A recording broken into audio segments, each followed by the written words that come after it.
বলতেছেন তুমিনুনা বিল্লাহি ওয়া রাসূলিহি تؤمنون بالله ورسوله وتجاهدون في سبيل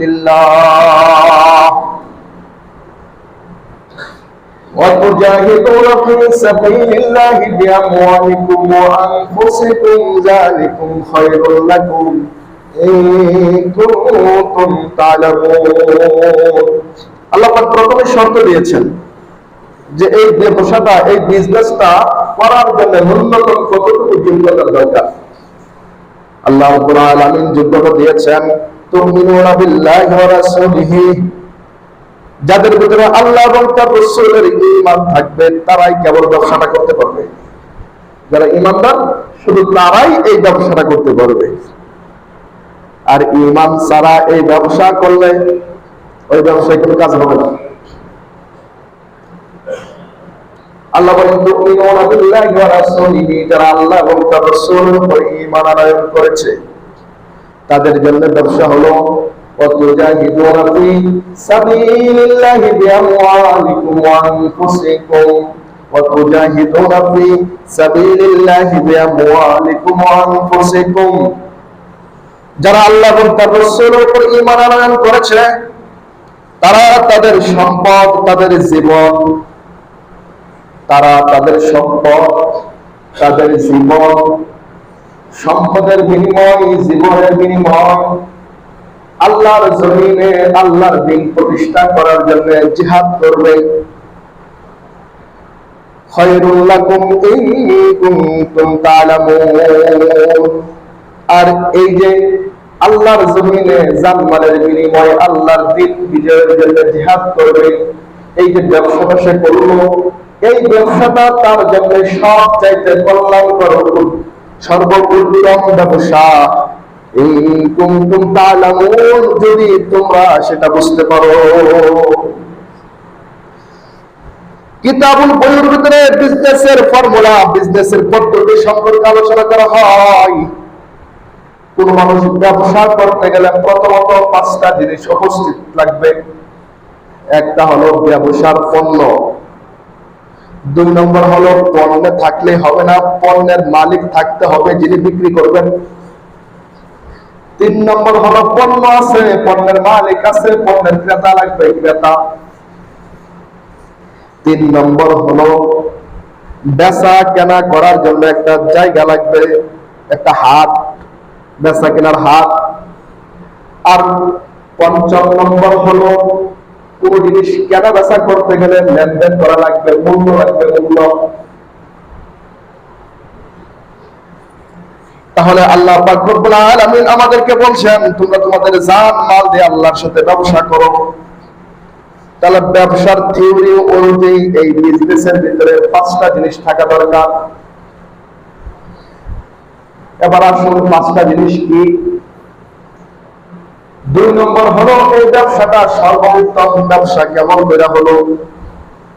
এই দুইটা প্রশ্নের উত্তর আল্লাহ পাক রব্বুল আলামিন সূরা তাওবার ভিতরে 111 নম্বর আয়াত আল্লাহ দিয়েছেন।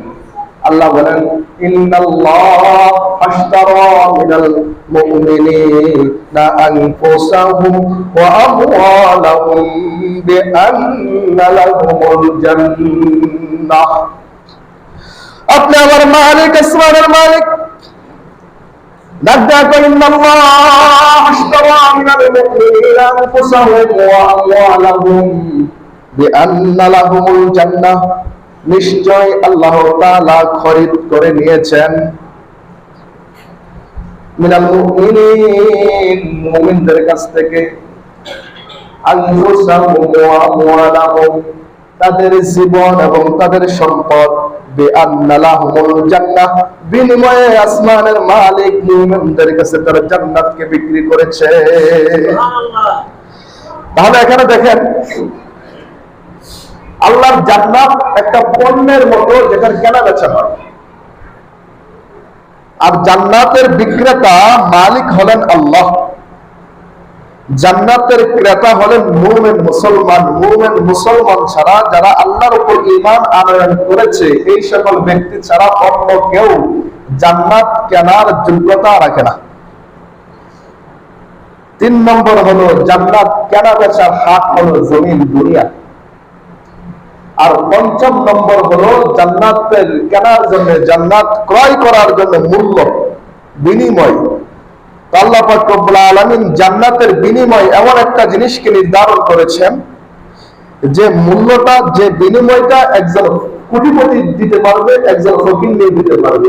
বাদশার পক্ষে যেমন দেওয়া সম্ভব, প্রজার পক্ষেও দেওয়া সম্ভব, মনিবের পক্ষেও সম্ভব, গোলামের পক্ষেও সম্ভব, এমন একটা মূল্য জান্নাতের আল্লাহ নির্ধারণ করেছেন। তাহলে আমরা এখান থেকে বুঝলাম জান্নাত কেনা বেচা হয়, জান্নাত বিক্রি করেন আল্লাহ, কিনবে মুমিন মুসলমান। জান্নাত কেনা বেচার জায়গা তো ভাই দুনিয়া, আর দুনিয়া ও মাসরাতুল আখিরাহ। জান্নাত কেনা বেচা করার জন্য দুনিয়াটা হলো হাট। আর 5ম নম্বর হলো জান্নাতের বিনিময়, জান্নাত কেনার বিনিময় বান্দার জান এবং মাল। বান্দার জান মালের বিনিময় বান্দা জান্নাত খরিদ করবে। এবার আসুন আয়াতের ভিতরে ঢুকি, আয়াত আল্লাহ কি বলছেন। আল্লাহ বলেন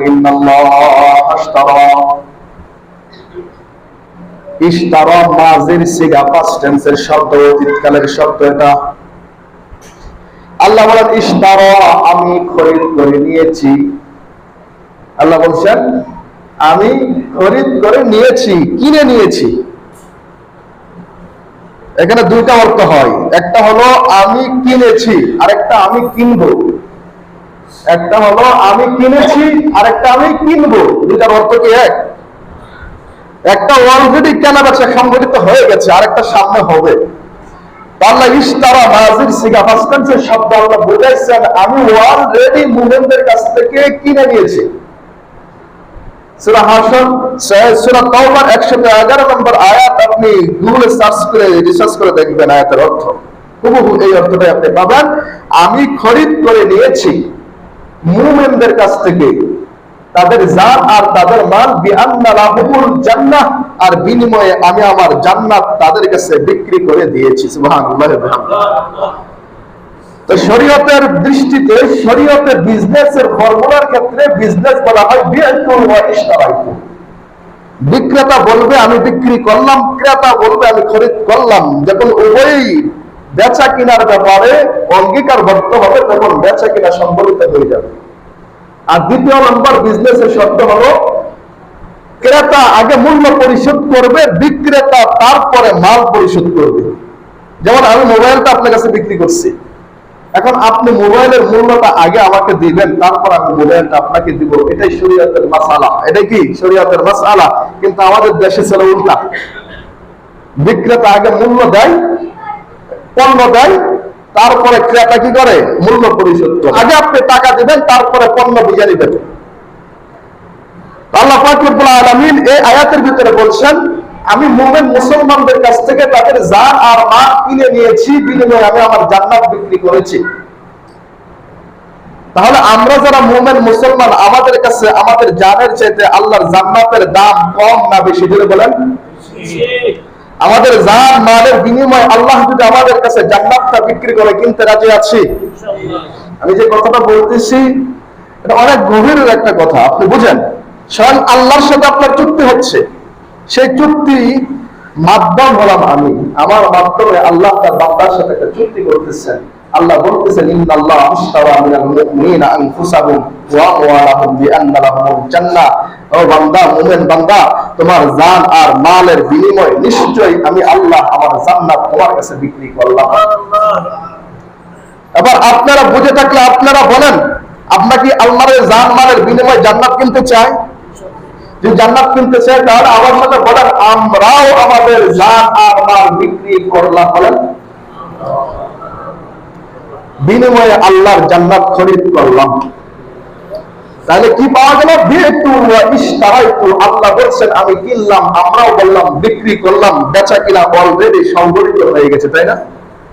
অলরেডি আল্লাহর সাথে জান্নাতের একটা চুক্তি আমাদের হয়ে গেছে। এই চুক্তিটা জমিনে যত পয়গম্বর এসেছিলেন, প্রতিটা পয়গম্বর তার উম্মতদের সাথে আল্লাহর এই চুক্তি করেছিলেন, এই চুক্তিকে নবায়ন করেছিলেন। মুহতারাম হাজিরিন, আবার আসুন, আল্লাহ বললেন যালিকুম খায়রুল লাকুম ইন কুনতুম তা'লামুন। সুতরাং তোমার জান আর মালের বিনিময়ে তুমি যে আল্লাহর সাথে জান্নাত কেনা বেচা, এই যে একটা চুক্তি তুমি করেছো, এই চুক্তিটা, এই ব্যবসাটা হলো তোমার জন্য সবচেয়ে কল্যাণকর। ইন কুনতুম তাআলামুন, যদি তুমি একটু বুঝতে পারো, তুমি যদি বুঝো, তাহলে এই ব্যবসাটা তোমার জন্য সবচেয়ে কল্যাণকর। আমি আমার জান মাল সবকিছু দিয়ে দিলাম, তাহলে এটা উত্তম ব্যবসা হবে কিভাবে? তার অনেক উত্তর আছে। তার মধ্যে একটা উত্তর হলো, আল্লাহ বলছেন, আল্লাযীনা ইউমিনুনা বিল গায়বি ওয়া ইয়াকিমুনাস সালাতা ওয়া মিম্মা রাযাকনাহুম ইউনফিকুন। আল্লাহ তোমাদেরকে যে সম্পদ দান করেছে, এই সম্পদ থেকে আল্লাহর রাস্তায় ব্যয় করো। মুহতারাম হাজিরিন, আমাদের এই যে আমাদের জীবন, আমাদেরকে জীবনটা দিয়েছেন কে? আমাদের সম্পদ, আমাদের সম্পদের মালিক বানাইছেন কে? দুনিয়ায় যেদিন এসেছিলাম সেদিন আমাদের কোনো সম্পদ ছিল না, আজকে আমাদের লক্ষ কোটি টাকার সম্পদের মালিক।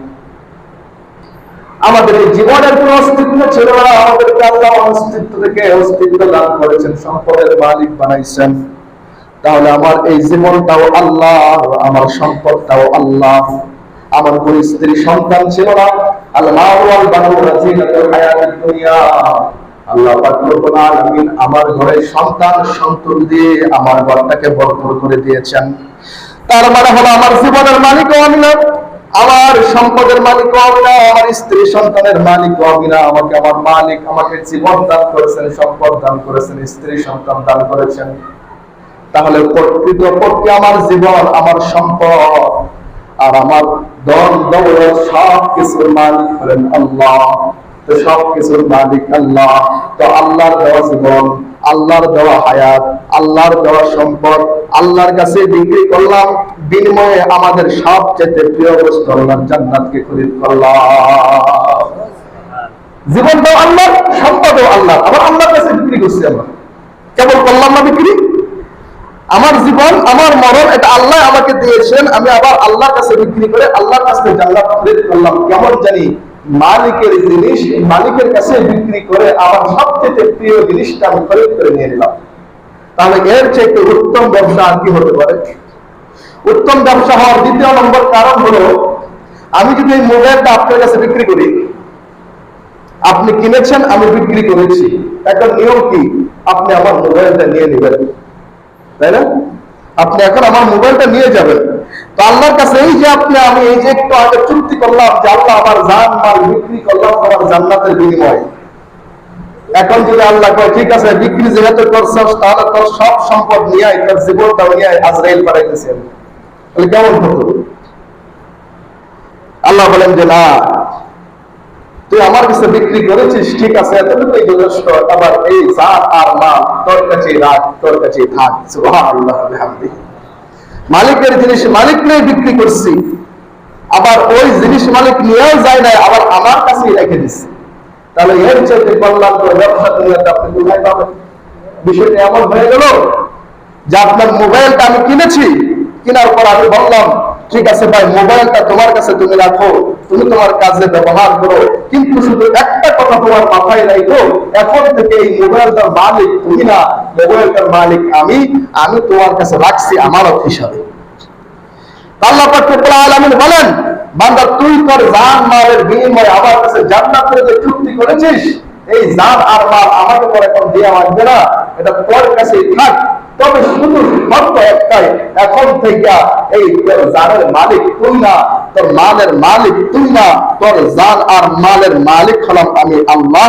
তোর কাছে কেবল এটা আমি আমানত রাখলাম, আমি যেখানে ব্যবহার করতে বলবো ওইখানে ব্যবহার করবি, যেখানে করতে না করবো ওইখানে ব্যবহার করবি না। যদি তুই আমার কথার বাহিরে গিয়ে তোর জান আর মালকে তুই ব্যবহার করিস, তাহলে আমি আল্লাহর সাথে তোর জান্নাতের যে চুক্তি হয়েছে এই চুক্তিটা বাতিল হয়ে যাবে। এই জন্য তো আত্মহত্যা করা মহাপাপ, কারণ সে যে জানটাকে হত্যা করেছে এই জানটা কি আসলে তার না আল্লাহ? সুতরাং আল্লাহর জানকে হত্যা করার অধিকার তাকে কে দিয়েছে? এই জন্য তো মন্দিরে দান করা হারাম, গান বাজনায় দান খয়রাত করা হারাম। কারণ যে মালটা দিয়ে সে মন্দিরে দান করতেছে, যে সম্পদ দিয়ে সে গান বাজনায় দান করতেছে, এই সম্পদের মালিক তো সে নয়, এই সম্পদের মালিক হলেন আল্লাহ। সুতরাং আল্লাহর দেওয়া সম্পদ আল্লাহর কথার অবাধ্য হয়ে সে যখন ব্যবহার করতেছে, তখন তার সাথে আল্লাহর জান্নাতের চুক্তি রহিত হয়ে যায়।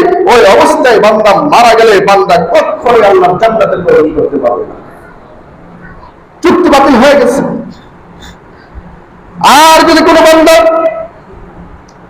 আল্লাহর সাথে যে আজকে চুক্তি করলে, আর এই চুক্তি করার পর তার জীবনটাকে আল্লাহর পথে ব্যবহার করে, তার মরণটাকে আল্লাহর পথে ব্যবহার করে, তার দেওয়া সম্পদকে আল্লাহর রাস্তায় ব্যবহার করে, সম্পদ আল্লাহর রাস্তায় ব্যবহার করছে, জীবন আল্লাহর রাস্তায় ব্যবহার করছে, আল্লাহর কথা অনুযায়ী নিজের কাছে আমানত রাখছে, আল্লাহর আমানতের খেয়ানত করে নাই, ওই বান্দা মরবে তো মরতে দেরি হবে, কিন্তু জান্নাতের মালিক হবে দেরি হবে না।